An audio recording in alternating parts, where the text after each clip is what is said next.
Hey, Connect Groups, we're back. And we're now using a microphone. So hopefully the sound quality will be better. And as far as the visual, not much I can do about that. What I can tell you is Acts chapter 13 is replete with things to talk about, but rather than try and touch on a lot of topic, I'd love for you to discuss one of the central themes, which is the grace of God. So I'm reading from the English Standard Version, Acts 13, and beginning at verse 43. And after the meeting of the synagogue broke up, many Jews and devout converts to Judaism followed Paul and Barnabas, who, as they spoke with them, urged them to continue in the grace of God.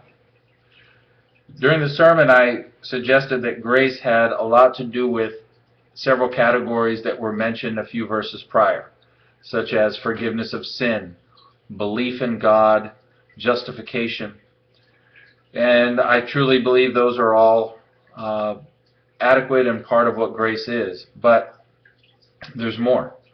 If you recall, Acts chapter 11 gave us something to consider regarding grace. Barnabas was sent by the church in Jerusalem to go check out the revival of Gentiles now infiltrating the church of Antioch.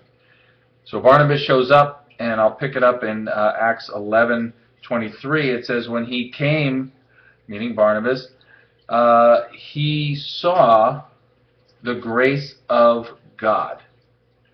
How do you see the grace of God? I mean, Paul and Barnabas are telling the church continue in the grace of God, but Barnabas sees the grace of God. So I'm trying to lead us into some maybe deeper understanding of what grace is, but I don't suggest I have all the answers. I want you as a group to talk about what the grace of God is.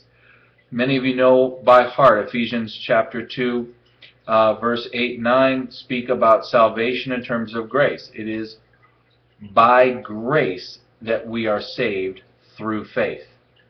Again, we often emphasize that you need faith, but it is by grace we are saved. Grace alone is what saves us. We love the song Amazing Grace, but do we really understand what grace is? So we're asking that you open up the dialogue, open up your copy of God's Word, open up your Google search engine, and begin to think about and talk about what grace is.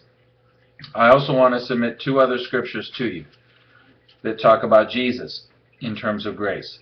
Luke chapter 4, verse 22, when Jesus was just a young man coming up, it says, all spoke of him well and were marveling at the gracious words coming out of his mouth.